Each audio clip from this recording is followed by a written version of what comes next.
आज हमारे साथ जनाब नीरज अत्री साहब हैं और नीरज अत्री साहब को बुलाने का एक खास मकसद ये है कि आजकल हमारे देश के अंदर पता चल रहा है कि जो एंटी नेशनल हैं, दो जो देश विरोधी ताकतें हैं, जो राष्ट्र विरोधी ताकतें हैं, वो किस तरीके से विदेशों से मिलकर के भारत के खिलाफ, भारत की सरकार के खिलाफ, भारत के कानून के खिलाफ, संविधान के खिलाफ और सबसे बड़ी बात कि भारत की जो मेजॉरिटी है, जो सनातनी हिंदू है, किस तरह से उसके खिलाफ नैरेटिव बनाए जा रहे हैं। और उन षड्यंत्रों में सब कुछ शामिल है, उसमें आर्टिकल लिखना, उसमें स्पीच देना, उसमें भ्रम फैलाना, उसमें मिस इन्फॉर्मेशन देना, एक तरीके से भारत राष्ट्र की छवि को खराब करना है। हमने ये सोचा कि अब ये टूल किट आ गया है, ये बिल्कुल वैसे ही है जैसे एक ज़माने हम सांप्रदायिकता वर्ड सुनते थे, तो ये वामपंथियों ने आज की जनरेशन को समझाने के लिए अब वो सांप्रदायिक वर्ड इस्तेमाल नहीं करते, अब वो इंटॉलरेंट वर्ड इस्तेमाल करते हैं, थोड़ा-सा अप मार्केट वर्ड लगता है। इसी तरीके से ये टूल किट आया। तो जब टूल किट की बात हो ही रही है, तो हमने सोचा कि क्यों ना इस देश में कहां-कहां टूल किट कितने-कितने समय से था और लोगों को पता नहीं था क्योंकि भोली-भाली जनता थी। देश आज़ाद हुआ, भारत का पहला शिक्षा मंत्री एक आदमी जो मक्का में पैदा हुआ, जिसका भारत से कभी कोई लेना-देना भी नहीं था, वो भारत आया, पला-बढ़ा यहाँ और भारत का पहला शिक्षा मंत्री बना। ना कॉलेज गया, ना स्कूल गया, ना कहीं यूनिवर्सिटी गया और आज उनके नाम से उनको भारत रत्न भी दे दिया गया। तो ये तो पॉलिटिकल कंपल्शन है, लेकिन मैं ये मानता हूँ कि भारत में 6 मुसलमान शिक्षा मंत्री रहे। तो शिक्षा का किस तरीके से जिसे कह सकते हैं कि एक भारत की मेजॉरिटी को नीचा दिखाना, इतिहास को नीचा दिखाना, आपकी किताबों को नीचा दिखाना, तो एक ऐसा नैरेटिव क्रिएट किया गया कि पिछले 70 सालों में जिन बच्चों ने जो भी कुछ पढ़ा, वो अपनी मट्टी से कट गए, अपने रूट से कट गए, अपने संस्कारों से, अपनी परंपराओं से, अपनी आस्थाओं से, सबसे कटते चले गए। तो क्यों ना मैं इस टूल किट को कि ये टूल किट शिक्षा में कब से है, कैसे है और हम सब जानते हैं कि मैकॉले ने किस तरीके से भारत के अंदर यहाँ की शिक्षा व्यवस्था को एक हमला किया और उसको जानते थे कि अगर यहाँ की शिक्षा व्यवस्था को छिन्न-भिन्न कर देंगे, तो फिर वो अपनी शिक्षा को लाएँगे और फिर उन्हें भारत के अंदर और फेथफुल और बड़े ओबीडिएंट टाइप के उनको क्लर्क मिलेंगे, जो आज मैं कहता हूँ कि ये आईएएस जो हैं, ये क्या हैं? ये बेसिकली एक ओबीडिएंट क्लर्क हैं, जो सत्ता के साथ रहते हैं, जो संविधान के साथ कम नज़र आते हैं। तो जनाब नीरज अत्री साहब ने इस पे बहुत काम किया हुआ है और वो लगातार अपने अपने अपनी जो उनका चैनल है, उसके माध्यम से नीरज अत्री के नाम से उनका चैनल है और उसमें वो बहुत अच्छा काम कर रहे हैं और उन्होंने एक किताब भी लिखी है, उस किताब का नाम है ब्रेन वॉश्ड रिपब्लिक और ये किताब जो है मेरा ख्याल है कि इसका पहला एडिशन 2017 में आया था, दूसरा 2020 में आया और इस किताब में उन्होंने बहुत गहराई से, बहुत ही इंटरेस्ट लेकर के कि क्या-क्या चीजें हुई हैं, किस तरीके से हुई हैं और मैं समझता हूँ कि ये किताब आपको मिले, जो लोग भी आज हमारा प्रोग्राम देख रहे हैं, इसको पढ़ेंगे तो आपके तथ्य, आपके तर्क इतने मजबूत होंगे कि फिर देश में कोई आपको आप बहुत हवा में आपकी बात को नहीं लेगा, सीरियस लेगा। तो नीरज जी, इस पूरे टूल किट की जो कड़ी है, उसका पहला भाग हमने शिक्षा पे रखा है। तो मैं चाहता हूँ कि पहले तो देश को ये बताएँ कि ये आखिर टूल किट जो था, ये शिक्षा में कब से चल रहा है? आज़ादी से पहले से भी चल रहा है, लेकिन आज़ादी के बाद की हमने कट डेट इसलिए ली है कि हम तो भुक्तभोगी आज़ादी के बाद की शिक्षा से हैं। तो शिक्षा क्या थी, कैसे हुई और क्या-क्या षड्यंत्र हुए और आज हम कहाँ खड़े हैं? नीरज अत्री जी। जी। पुष्पेंद्र जी, पहले तो बहुत-बहुत आभार आपका मुझे बुलाने के लिए और मुझे गर्व है कि मैं आपके साथ यहाँ पर बात कर रहा हूँ, क्योंकि मुझे लगता है कि पिछले 3 वर्षों में जो जन जागृति आप एक व्यक्ति के रूप में लेके आए, वो कई संस्थाएँ शायद दशकों लग जाते हैं वो काम करने में। तो इसमें कुछ प्रभु की इच्छा है या आपका जो ज़बान पर सरस्वती माँ का वास है, उसका परिणाम है, वो तो नहीं मैं जानता। लेकिन मेरा सौभाग्य है कि मैं आपके साथ यहाँ पर आया हूँ और चर्चा कर रहा हूँ आपसे। और आपके चैनल के सभी दर्शकों को मेरा अभिवादन।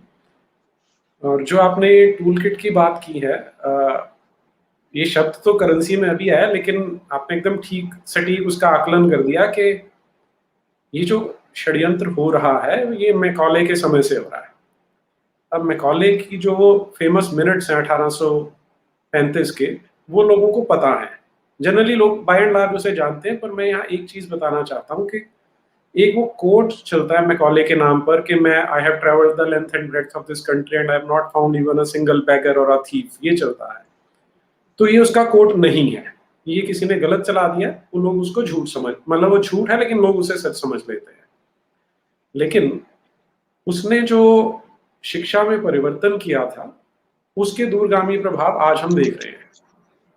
और जो आपने आईएएस ऑफिसर्स की बात की, मैं जब ये पढ़ने लगा था मैकॉले के मिनट्स के बारे में, तो तब मैंने पाया कि ये जो मीटिंग बिठाई गई थी इसमें डिसीजन लेना था विलियम बेंटेक ने। और इसी मीटिंग में एक आईसीएस, उस आज जो आईएएस है उस समय आईसीएस ऑफिसर्स कहते थे उनको, तो एक ऐसा ही आईसीएस ऑफिसर उसमें बैठा था प्रिंसेप नाम से। अब प्रिंसेप ने इसका विरोध किया था मैकॉले का कि जो मैकॉले अपने मिनट्स में बातें बोल रहा है इनमें बहुत सारे तथ्य नहीं है, झूठ बोल रहा है। और उसमें से मैं एक छोटी सी चीज यहाँ आपके साथ शेयर करता हूँ जो आज उतनी ही तर्कसंगत है जितनी तब थी। मैकॉले ने एक चीज वहां बोली, उसने कहा कि हमने अंग्रेजी में पढ़ाना है हिंदुस्तानियों को, और हिंदुस्तानी जो है वो अंग्रेजी पढ़ने के लिए मरे जा रहे हैं, इसलिए हम उन्हें वो चीज देंगे जो वो चाहते हैं। और उसने इसका उदाहरण दिया कि उस समय बनारस में एक संस्कृत कॉलेज चलता था, एक मदरसा चलता था, और इन्होंने एक अंग्रेजी का कॉलेज खोल रखा था। तो उसने अपने मिनट्स में ये कहा कि ना तो मदरसे ने एक पैसे की कमाई की पिछले 1 साल में, ना ही संस्कृत कॉलेज ने कमाई की है, जबकि जो अंग्रेजी वाला कॉलेज है उसमें 200 रुपए की साल भर की कमाई हुई है, जो उस समय में ठीक ठाक अमाउंट रही होगी। तो प्रिंसेप ने उस पे जो अपना एनालिसिस बताया, उसने कहा कि इसमें जो सबसे बड़ा कैच है वो ये है कि जो संस्कृत पढ़ाने वाले हिंदू हैं, जो ब्राह्मण हैं, वो शिक्षा देने के लिए पैसे लेना पाप समझते हैं, इसलिए वो कभी भी पैसा लेंगे ही नहीं इसके लिए। और जो मदरसे में मौलवी पढ़ा रहा है वो भी देखा देखी, वो भी पैसे नहीं लेता। लेकिन जो आपने ये अंग्रेजी कॉलेज में प्रोफेसर लगा रखा है वो एक क्रिश्चियन प्रोफेसर है, जो पूरी बेशर्मी से, उसके ही शब्द हैं कि वो शेमलेसली पैसे मांगता है, इसलिए वो पैसे उसे मिलते हैं। और इसलिए यहाँ से आप जो कंक्लूजन निकाल रहे हैं कि क्रिश्चियन एजुकेशन या इंग्लिश एजुकेशन लोग चाहते हैं यहाँ पर, तो वो आप गलत कह रहे हैं। इसलिए ये जो आप शिक्षा पद्धति लगाने की कोशिश कर रहे हैं वो हमारे देश में, इस देश में नहीं होनी चाहिए। लेकिन विलियम बेंटेक और मैकॉले क्योंकि उससे ज्यादा सुपीरियर थे, वो इंचार्ज थे, तो वो उन्होंने लागू कर दिया, जिसका परिणाम यह है कि आज हम लगभग वैसा ही सिस्टम चलता देख रहे हैं। जो आपने ठीक बोला कि क्लर्क बनाने थे उन्होंने, और वही क्लर्क आज हमें मिल रहे हैं। लोगों की जो अब पहले देखिए हमारे एस्पिरेशनल वैल्यूज क्या होती थी कि हम चोरी चकारी नहीं करेंगे, हम झूठ नहीं बोलेंगे। शिक्षा का अर्थ ये होता था कि शिक्षा दी जा रही है। आज हमें देते हैं इन्फॉर्मेशन, शिक्षा तो देते नहीं हो। तो इसलिए हमें क्लर्क तो मिलते हैं और आईएएस ऑफिसर भी जो मिलते हैं हमें पता ही है, संजय दीक्षित जैसा कोई एक आधा अगर हम छोड़ दें, तुम जानते हैं कि किस तरह के आईएएस ऑफिसर्स मिल रहे हैं जो देश को किस गर्त में लेके जाते हैं। अब वहां से अगर आप आज के समय में आना शुरू करते हैं तो धीरे धीरे परिवर्तन आया। अब स्वामी विवेकानंद ने तब इसका एनालिसिस किया था कि जो ये पढ़ाई हमें कराई जाती है, इसमें सबसे पहले बच्चे को ये बताया जाता है कि तेरा बाप एक मूर्ख व्यक्ति है। अगले स्टेप में ये बताते हैं कि तेरा दादा एक मूर्ख व्यक्ति है। और अल्टीमेटली जब वो बाहर निकलता है तो वो ये जानकारी के साथ निकलता है कि उसकी सारी परंपरा, उसका सारा परिवार, उसका सारा समाज सदा ही मूर्खता में रहा है और उसे इसमें से बाहर निकलना है। और इंसिडेंटली यही बात मैकॉले ने उससे अगले वर्ष अपने पिता को एक चिट्ठी लिखते हुए बताई कि यहाँ पर अगर जो मैंने एजुकेशन सिस्टम यहाँ पे चला दिया है वो अगर 30 साल तक चलता रहा, उस समय क्योंकि बंगाल जो था वो राजधानी हुआ करती थी, तो उसने उसको अपना पैरामीटर मान के बताया कि अगले 30 वर्ष के अंदर अंदर यहाँ पर आपको भी मूर्ति पूजा करने वाला व्यक्ति दिखाई नहीं देगा।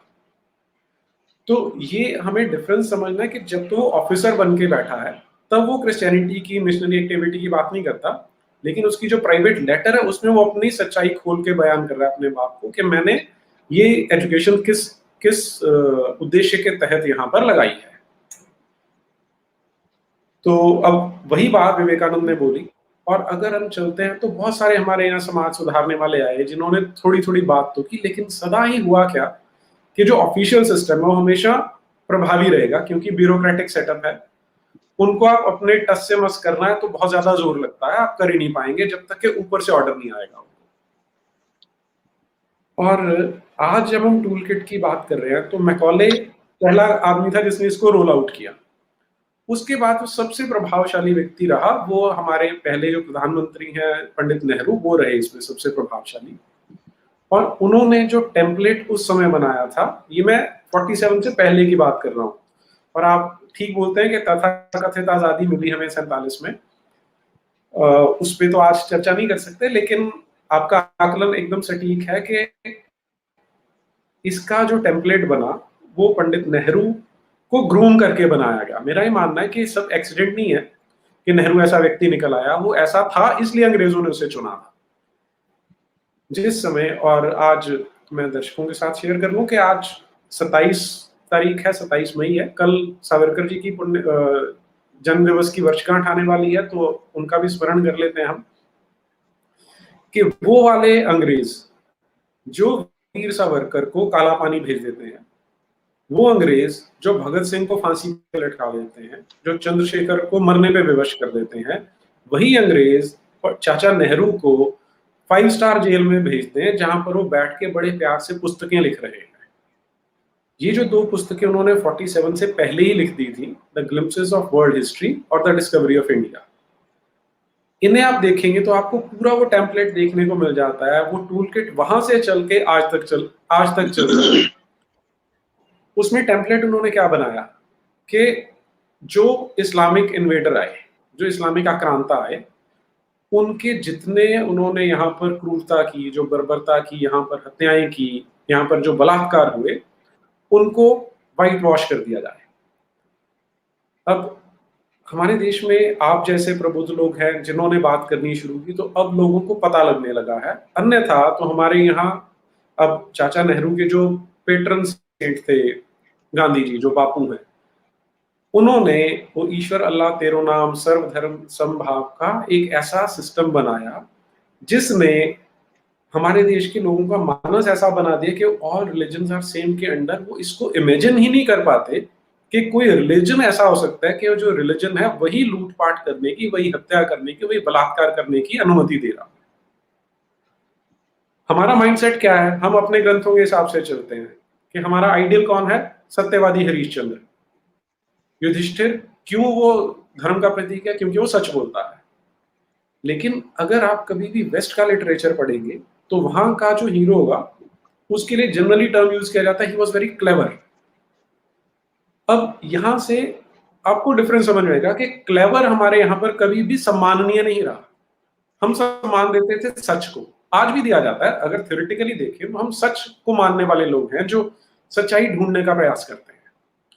इसी का फायदा इन्होंने उठाया। चाचा और बापू की जो जोड़ी थी, उन्होंने एक ऐसा नैरेटिव सेट करना शुरू किया उस समय कि लोग क्योंकि दूसरे को अपने जैसा सोचते हैं, तो उन्होंने सोचा कि सर्वधर्म समभाव है, तो इस्लाम की किताब भी वही बता रही होगी जो सनातन धर्म बताता है, बाइबल भी वही बता रही होगी जो सनातन धर्म बताता है। तो ये टेम्पलेट वहां से इस तरह चलना शुरू हुआ। अब पंडित नेहरू ने जो व्हाइट वॉशिंग की, उसमें उन्होंने 3-4 फिल्टर लगा दिए कि अगर कोई इस्लामिक आक्रांता आया है तो उसने अगर कोई क्राइम किया है तो पहला फिल्टर है कि उसे छुपा दिया जाए, क्राइम उसका बताया ही ना जाए। दूसरा फिल्टर लगा कि अगर आप छिपा नहीं सकते तो आप ये कीजिए कि उसका मोटिव चेंज कर दीजिए। उसका मोटिव ये बना दीजिए कि वो तो एक राजा था, राजे लुटेरे होते हैं तो वो लूटने के लिए आया था।